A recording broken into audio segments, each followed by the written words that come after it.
Hi, welcome back to Real Talk. I'm Roger Pettingell, Sarasota's luxury waterfront specialist. And today we have a special guest with us, Mike Mailliard with MIC Insurance, who we've had before, but what a topical time to talk, right?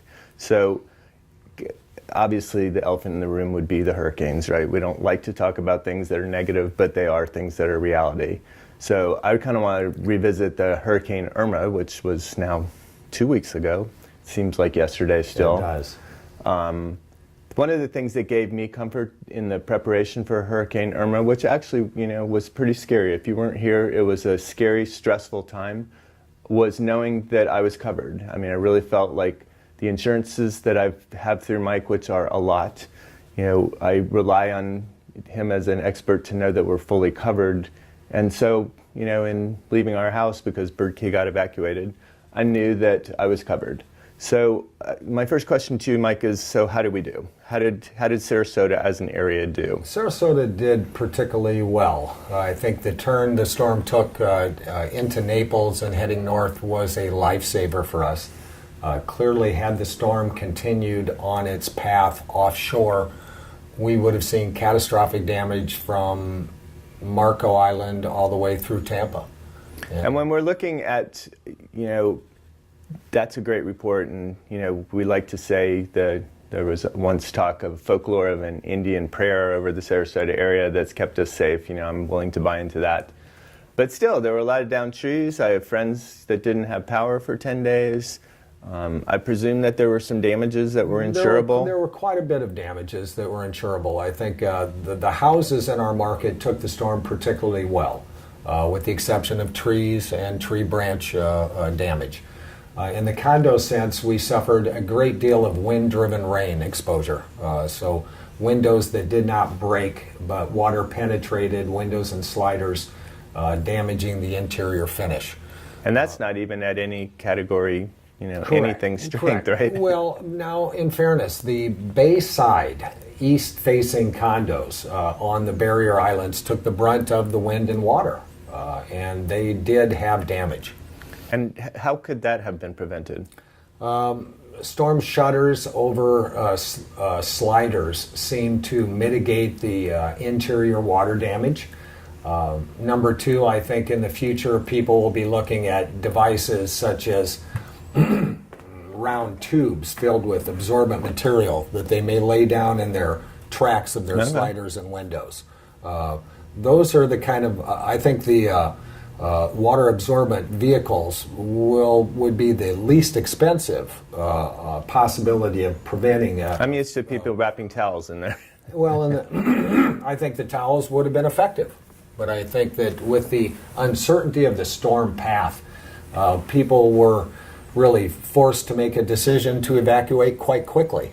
So I had the storm been predicted to be hours originally and stayed in that path, I think that people would have had more time to adapt. But I think people kind of ran out of time. The thing that I understand now is I'm just going to look at the cone from now on. If we're in the cone, then I'm booking a hotel or I'm making a plan to evacuate, being in an A zone, a Bird Key, or a barrier island. Yes. I'm going to have a plan. The thing with the water kind of confuses me. Everybody rushing to water. I feel like it's just, almost like a life jacket on a plane, like you have to do something. But what I really understood is people are preparing for the after. Right. They're preparing for not having electric for 9 days when you have to boil your water. Yes. So I think that's I feel like people kind of fell down on that preparation a little bit. I think that it's human nature. We had the 04-05 pattern with more extensive frequency of storms. People after that, for the next 5 years, were more proactive in protection and preparation. And then we had a period of no storms. So right. I like that period. That is human nature. But the thing that I'm really taking away from this storm is that the improvements in our Florida building codes clearly work. Homes, and those are kind of outline a few of those. As an example, the roof-to-wall tie-downs, the requirement to tie the roof to the wall structure, the discounts that are given for the nail patterns underneath the shingles or tile roof, the plywood sheathing attachment. We saw what I thought was a dramatically less damage on single-family homes in the Marco, Naples area that can only be attributed to a higher level of construction. Homes that are taking 130, 140 mile an hour winds with virtually no damage. Now, can some of the older homes be retrofitted to that? Clearly. I think the only thing that you can't retrofit is a hip roof, meaning that a gable-style roof structure allows for uplift, whereas a hip roof, which is really in concept like a pyramid with flat surfaces all the way around, that allows the wind to hit the hip, pressing the wind pressure instead of tearing the roof off. It's actually holding the roof down, that's good. Pressing it down on the house. So a hip roof masonry home with hurricane windows can take a lot of wind in our market. That's nice to know. It was very impressive. I was very impressed by the ability of our new construction to withstand these wind. And I think that's going to add value to those homes as we look to the real estate market. Yes. Newer, and maybe newer is not the word, but protected, tied down, Elevated. Now let's talk briefly about fear. The one thing that I had a problem with the national coverage is they talk about we're going to have a surge of 6 to 8 foot above. They love the surge. They love it. Dry ground. Well, what they're really talking about is mean high tide, and mean high tide in our market is down on the sand.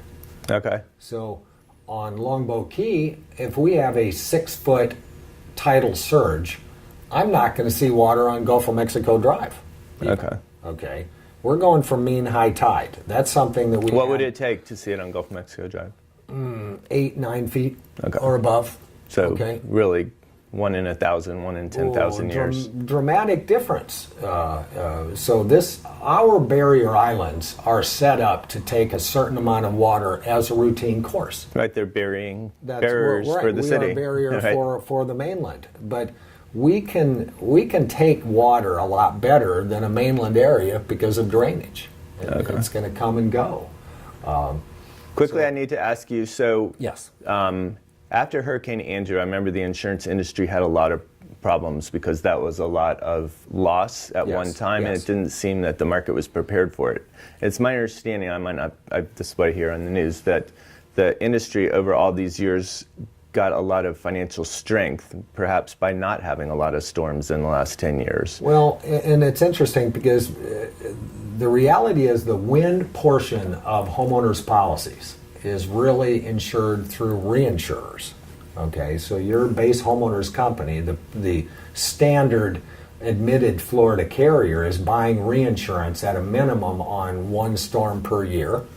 I really don't deal with those companies. I would prefer to deal with a company with 2 or more storms per year, which means that they will pay nothing out of their pockets for this first storm. Okay, they may pay a $1 million or a $5 million deductible, and it's all covered. So I have no concerns about the private industry swallowing this storm at all. None. Citizens has the bulk of its risk in the Miami area. Different package. But Citizens is the state of Florida's insurance of last resort, right? That is the better term to say. It was a company established by the state of Florida, but not backed by the good faith and credit of the state of Florida. Okay. Oh. Well. It is not backed by the good faith and credit. But we're not worried about that at this point. That is, no, not a market that I personally deal with, and in our marketplace, I would think under 5% of all policies would fall. Yeah, I think everybody's pretty much gotten away from the Citizens model. Yes, indeed.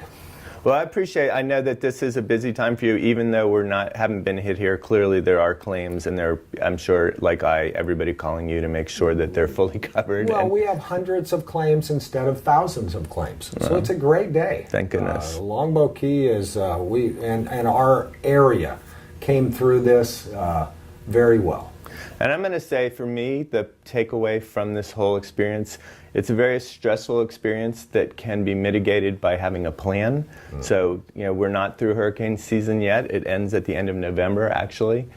Make sure that you have a plan, and make sure you understand what it's going to look like 11 days without electric, which is possible. And make sure your insurance is is up to date and that your coverage is correct. I mean, this is the perfect time to reach out to your insurance guy and say, hey, what am I covered for? And if there is a loss, what do I do? That was my big thing. Who do I call? You know, what website do I go to fill out my form? Because I know if I get damaged, so are a lot of other people. And, you know, just like every other A personality, I want to be first to get my roof fixed. Thanks a lot. We'll see you next time on Real Talk.